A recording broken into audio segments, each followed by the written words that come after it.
quando a gente vê a maioria absoluta do Senado Federal se mobilizando, assinando um documento que pede a prisão domiciliar de um ex-presidente, o assunto deixa de ser só uma questão jurídica. O que estamos vendo, e a nossa análise de hoje vai mergulhar nisso, é a anatomia de uma crise institucional se desenrolando bem na nossa frente. Exatamente. O palco de todo esse embate é um requerimento. No fundo, um pedaço de papel. Mas o que ele representa vai muito, muito além da tinta. É um recado político, sabe? E um recado muito bem calculado, enviado por um poder da República direto para o outro. E a nossa missão aqui é justamente essa, né? Entender a estratégia, quem são os jogadores e, claro, as consequências desse movimento todo. Perfeito. Se continuar, já curte esse episódio e se inscreve no canal Política Hoje, porque aqui a gente analisa política sem filtro e sem narrativa pronta. Ok, vamos lá. A notícia central é bem clara. 41 senadores. Isso é mais da metade da casa. Eles assinaram um pedido direto para o ministro Alexandre de Moraes, do STF. O objetivo: transferir o ex-presidente Jair Bolsonaro para a prisão domiciliar. A primeira pergunta que vem à mente é: qual é a justificativa oficial para um movimento dessa magnitude? Então, a justificativa que foi articulada ali pelo senador Wilder Moraes, do PL de Goiás, ela é construída sobre uma base estritamente humanitária. O documento foca de uma maneira quase cirúrgica no estado de saúde do Bolsonaro. Ah, então eles não entram no mérito dos processos, se é culpado, inocente... Nada disso. A tese é uma só. A saúde dele está em risco. E as fontes que a gente analisou detalham esse risco, porque o histórico de saúde dele é bem conhecido, né? As cirurgias depois da facada de 2018, mas o que tem de novo que justifica uma ação tão, digamos, drástica por parte do Senado? O requerimento é bem específico e ele usa uma linguagem que busca criar um senso de urgência.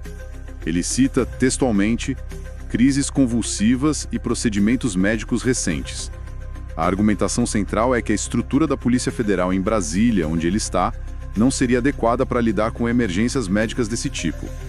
Isso transformaria a permanência dele ali num risco iminente à sua integridade física. Entendi. A lógica apresentada é: o Estado, quando prende alguém, assume 100% da responsabilidade pela vida e pela saúde daquela pessoa. Se a estrutura do Estado não pode garantir isso, a condição da prisão tem que ser reavaliada. Parece um argumento juridicamente forte. E aí é que está, digamos, a genialidade da estratégia política. O texto do pedido invoca a Constituição, invoca tratados internacionais de direitos humanos que o Brasil assinou. Ele afirma que a custódia estatal implica responsabilidade integral. Fazendo isso, os senadores colocam o STF numa situação bem complicada, com uma narrativa que é muito difícil de rebater publicamente, sabe? A pauta humanitária. Exato. Ninguém quer ficar com a imagem de que está negando cuidados de saúde ou sendo indiferente a um risco de vida, ainda mais de uma figura como um ex-presidente da República. Certo. O argumento humanitário é a porta de entrada. Mas vamos ao ponto crucial, o que realmente define essa história toda. 41 senadores assinaram. É uma demonstração de força política, não dá para negar. Mas, na prática, isso obriga o ministro Alexandre de Moraes a acatar o pedido? Ele precisa decidir a favor por causa desse número? Juridicamente, a resposta é um sonoro não. Ah, então não tem peso de lei. Nenhum. A decisão final cabe monocraticamente ao ministro Moraes. A quantidade de assinaturas, mesmo sendo de uma maioria de outro poder, não tem o que o direito chama de efeito vinculante. Ou seja, não força uma decisão, não obriga o juiz a seguir o que foi pedido. E é exatamente nesse ponto que a análise fica fascinante. Se não tem força de lei, se não obriga uma decisão, qual o sentido de mobilizar quase 50 senadores? De articular apoio em tantos partidos diferentes para algo que pode simplesmente ser ignorado com uma canetada? O objetivo principal não era a soltura, então? O objetivo principal talvez não fosse a soltura em si, mas o ato político da mobilização. Entende? A mensagem é uma demonstração de força da oposição. É o envio de um recado político alto e claro. Ter 41 senadores endossando o pedido coloca uma pressão institucional imensa sobre o Supremo. É o poder legislativo, representado pela maioria de uma de suas casas, dizendo ao judiciário: nós estamos observando, nós estamos preocupados e nós temos força política para marcar nossa posição. É um ato performático, mas com consequências muito reais.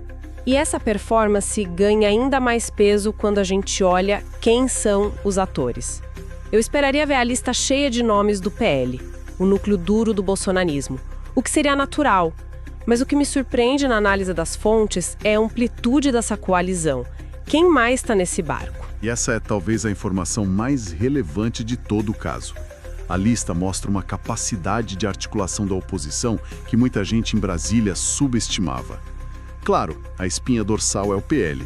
Tem lá figuras como Flávio Bolsonaro, o líder da oposição Rogério Marinho, o ex-ministro Marcos Pontes, mas a lista se estende muito além disso. E essa extensão que dá o peso político, não é?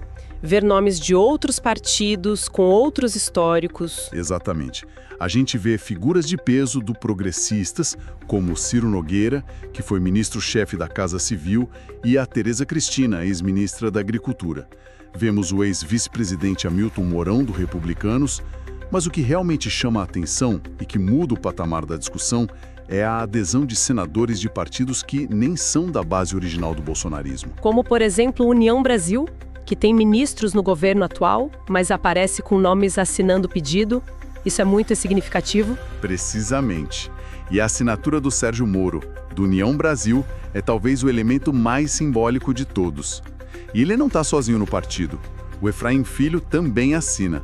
E ainda temos nomes do PSDB e até do PSD, que, de novo, compõem a base do governo. A presença do Moro é um capítulo à parte, né? Com certeza.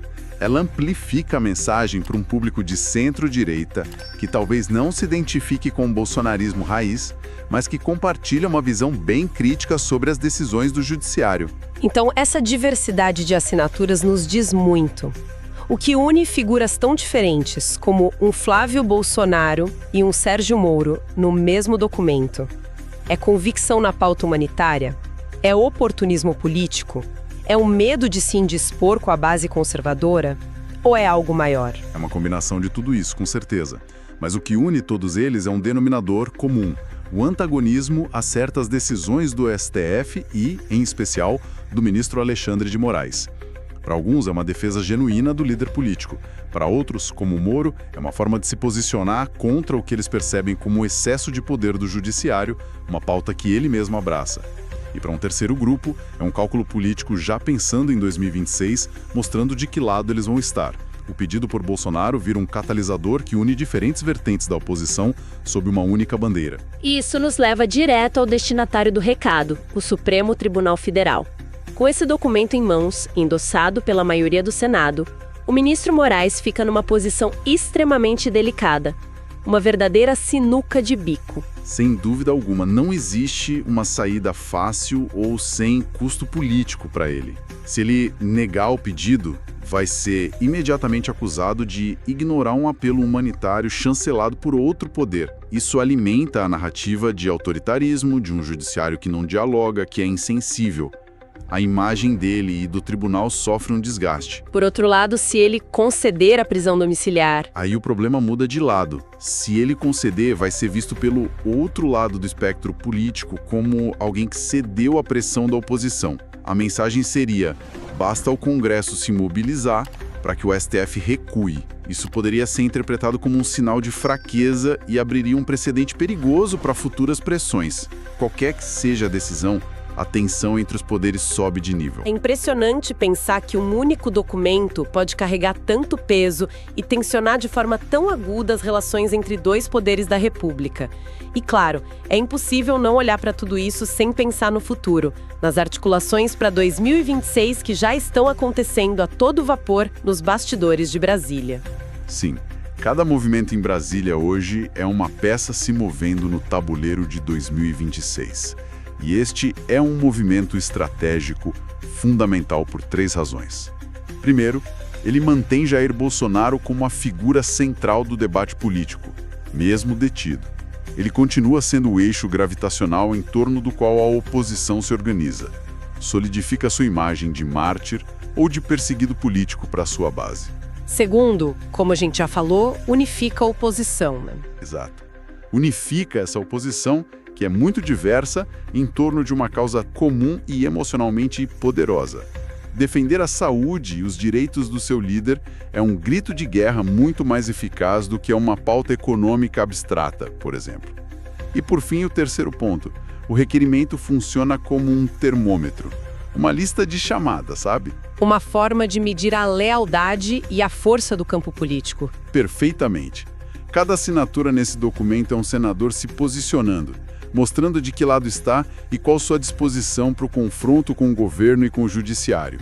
É um mapa da força política da oposição e um aviso para quem quer que seja o candidato do governo em 2026. Em resumo, então, o que a gente tem nas mãos é um movimento político de enorme envergadura, com a maioria do Senado pedindo a prisão domiciliar de Bolsonaro.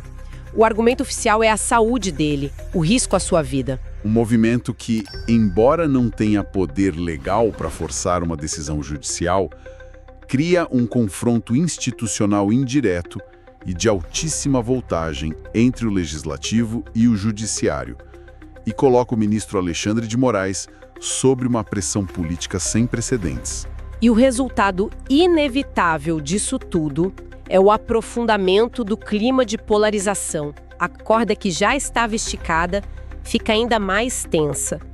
E o episódio se torna mais um capítulo na longa história de conflito entre os poderes que define o Brasil hoje. E para encerrar, fica a reflexão. Quando a maioria do Senado pede prisão domiciliar por razões humanitárias e o STF resiste, o conflito deixa de ser jurídico e passa a ser institucional. Agora eu quero saber a sua opinião.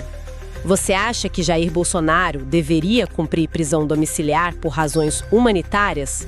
Comenta aqui embaixo.